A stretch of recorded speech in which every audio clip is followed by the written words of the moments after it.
Spring season வந்தாலே இங்கே Washington டிசியில் செரி பிளாசம் பூத்து குலுங்க ஆரம்பிச்சிருங்க. நாங்களும் அந்த செரி பிளாசம் பார்க்குறதுக்கு தாங்க இந்த வீக்கெண்ட் கிளம்பியிருந்தோம். பாருங்களேன், மரம் ஃபுல்லாக செரி பிளாசம் பார்க்கவே அவ்வளோ சூப்பராக அழகாக இருந்ததுங்க. செரி பிளாசம் பார்த்த கலப்பில் நல்லா பசியும் எடுக்க ஆரம்பிச்சிருச்சுங்க. நல்ல வேளை வீட்டிலேருந்து லைட்டாக ஸ்நாக்ஸ் கொஞ்சம் பேக் பண்ணியிருந்தோம்.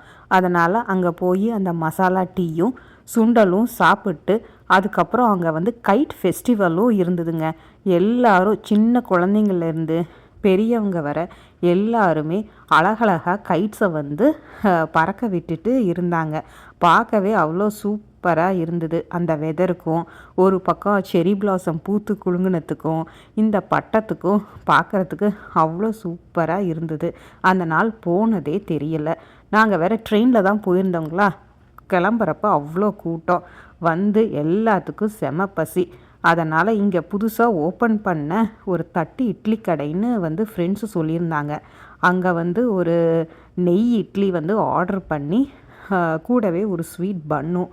இது புது கடைங்களாமா, சூப்பராகவே இருந்தது. இது பேர் தட்டு இட்லிங்களாமா.